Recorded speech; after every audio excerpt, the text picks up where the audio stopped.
இன்னைக்கு வாசி கிச்சனில் என்ன பார்க்க போகிறீங்கன்னு பார்த்தீங்கன்னா, நம்ம ஒரு மைசூர் பாக்குங்க, கீ மைசூர் பாக்கு. நான் வந்து பெரிய பெரிய விஷயமா ஒன்றுலாம் செஞ்சிட மாட்டேங்க. ஸ்வீட்டுனாலே எனக்கு பிடிக்காது ஆரம்பத்துலேருந்தே. ஸோ நான் ஸ்வீட் வந்து ரொம்ப அதை ட்ரை பண்ணதே கிடையாது. ஸ்நாக்ஸ் ஐட்டம் மைதா பிஸ்கெட்டு, முறுக்கு, தட்டை இதெல்லாம் நான் ரொம்ப பண்ணியிருக்கேன். எனக்கு ரொம்ப யூடியூப்லலாம் பார்க்கும்போது ரொம்ப ஆசையாக இருந்துச்சு. சரி நம்ம பேர பிள்ளைங்களுக்கெலாம் குழந்தைங்களாம் செஞ்சு கொடுத்தா எப்படி இருக்கும் அப்படின்ட்டு கொஞ்சம் ட்ரை பண்ணலாமே, ஏன்னா பொருளெல்லாம் இருக்குது, ட்ரை பண்ணலாமேன்னு ஒரு ஆசை தாங்க. பார்த்தீங்கன்னா கடலை மாவு இதில் ஒரு கப்பு எடுத்துக்கிட்டேங்க. இதில் ஒரு கப்பு எடுத்துட்டேன். சர்க்கரை வந்து 1.5 போடணும். ஸ்வீட் அதிகமாக எனக்கு அவ்வளோ வேண்டாம். சரி 1.25 கப்பு தாங்க சுகர் எடுத்துட்டேன்.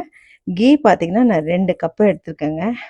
வேணும்னா இல்லைன்னா நம்ம கடைசியில் நம்ம மீறப்போகுது. ஸோ அதனால் கரெக்டாக இந்த சுகரில் ஆட் பண்ணுறதுக்கு தண்ணி வந்து ஒரு 1/4 கப்புங்க. ஓகேங்களா? கொஞ்சம் 1/4 கப்பு போதும். அவ்வளோதாங்க. ஏலக்காய் தூளாக வச்சுட்டிங்கன்னா கொஞ்சம் கடைசியாக சிட்டிகை போடலாம். அவ்வளோதாங்க தேவையான பொருள். நம்ம செஞ்சு பார்க்கலாங்க. நான் யூடியூப்பில் தாங்க பார்த்தேன். எனக்கு செய்யணும்னு ஆசையாக இருந்துச்சு. கொஞ்சம் செஞ்சு பார்க்கலாமா? எப்படி வருதுன்னு பார்க்கலாமே. நம்மளுக்கு ஸ்வீட்டே பிடிக்காதவங்களுக்கு நம்ம ஸ்வீட் செய்ய போகிறோம் அப்படிங்களா? எனக்கு பிடிக்காது, எங்கள் வீட்டில் எல்லாருக்குமே பிடிக்கும்.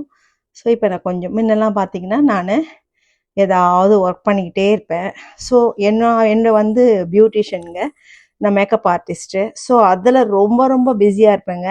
நான் தூங்குறதுன்றதே 2 ஹவர்ஸ் தான். ஸோ அதில் ஓடிக்கிட்டே இருந்தேங்க. இப்போது எனக்கு இன்ட்ரெஸ்ட் வந்து இப்போ தாங்க ஒரு ஃப்ரீ டைம். எனக்கு இந்த டைம் தான் ஃப்ரீயாக இருக்கேன். ஸோ பண்ணி பார்க்கலாமா? என் பேத்தி உங்களுக்கோசம் இந்த ஸ்வீட்டை கொஞ்சமாக பண்ணி பார்க்குறேங்க. ரொம்பலாம் எடுக்கலைங்க, கம்மி தாங்க. இந்த கடலை மாவை வறுத்துக்கலாம். ஓகேங்களா? வறுத்துட்டு நம்ம ஜெலிச்சிடுவோம். ஓகேங்களா?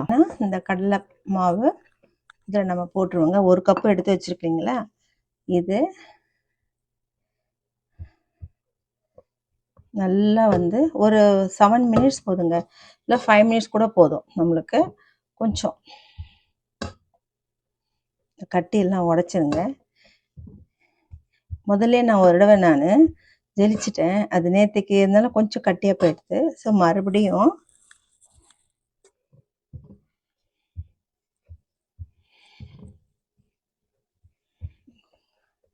இந்த கட்டியெல்லாம் உடச்சிக்கிட்டே பண்ணுங்க. அப்போதான்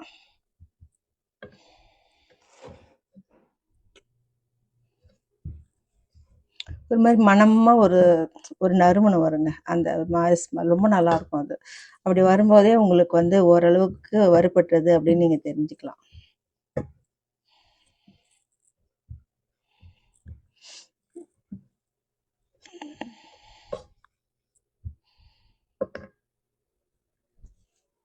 பாருங்க, நல்லா வறுத்துட்டேன். இப்போ நம்ம இதை ஜெலிக்கலாம். ஓகேங்களா? இப்போ பார்த்தீங்கன்னா நல்லா வறுபட்டுடுச்சுங்க. இப்போ நான் இப்போ எனக்கு வந்து ஆயிடுச்சுங்க, 7-8 மினிட்ஸ் ஆயிடுச்சு. கரெக்டாக ஒரு மாதிரி நறுமணமாக ஒரு மாதிரி மணமாக வாசனை வர்றதுக்கு எனக்கு நிறைய மாவாக இருந்தால் 10 மினிட்ஸ் 12 மினிட்ஸ் ஆகும். ஓகேங்களா? இப்போ நம்ம இதை ஜெலிச்சிருவோம். ஓகே, பார்த்தீங்கன்னா நல்லா சும்மா அப்படியே நைஸாக வந்திருக்குங்க. சூப்பராக இருக்குது. இந்த கப்பில் தாங்க நான் வாட்டர் எடுத்துக்க போகிறேன்.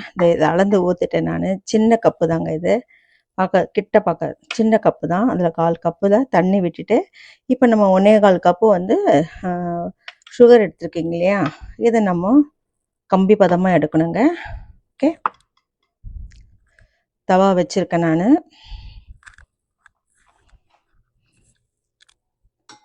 போட்டுருவோம். ஓகே, தண்ணி அந்த பாருங்கள் 1/4 கப்பு.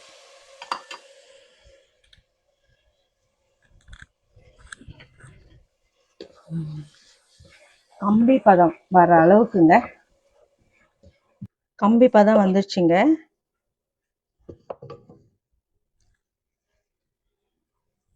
இப்போ என்ன பண்ணுவோம், இந்த கடலை மாவும் கீயும் நம்ம மிக்ஸ் பண்ணிவிட்டு இதை உடனே நம்ம மிக்ஸ் பண்ணணும். ஓகேங்களா? 1 மினிட் இந்த மாதிரி நல்லா மிக்ஸ் பண்ணிக்கோங்க.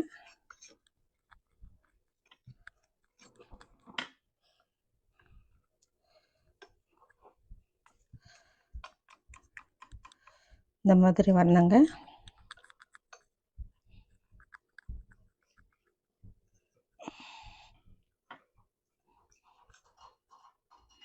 இப்போ நம்ம அந்த சுகரில் ஆட் பண்ணி மிக்ஸ் பண்ணிக்கிட்டே இருக்கணும். அது இல்லாமல் இதில் பார்த்தீங்கன்னா கொஞ்சம் நெய் தடவினா நம்ம அவ்வளோலாம் பண்ண போதில் பாதி மட்டும்.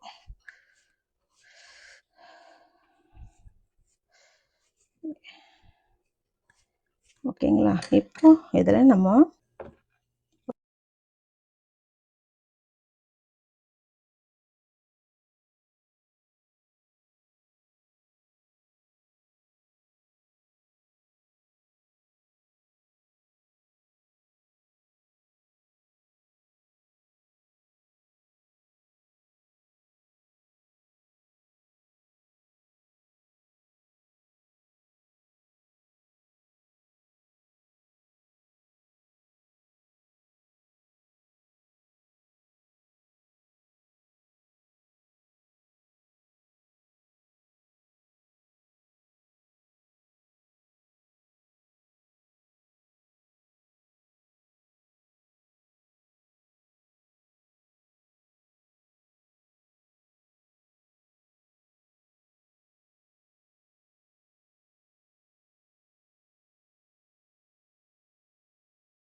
இங்கே செம்மையாக இருங்க, டேஸ்ட்டு அட்டகாசமாக இருக்குங்க. செம செம. இந்த ஸ்வீட் பாருங்கள், நான் யூடியூப் பார்த்து தான் பண்ணேன். சொல்கிறேனே எனக்கு தெரியாது அப்படின்ட்டு. ரொம்ப டேஸ்டியாக இருக்குது, நல்லாயிருக்கு. நான் அடுத்து வேறு ரெசிபி எதனா உங்களுக்கு வேணும்னா கமெண்ட் பாக்ஸில் கொடுங்க. ஓகே, பாய்.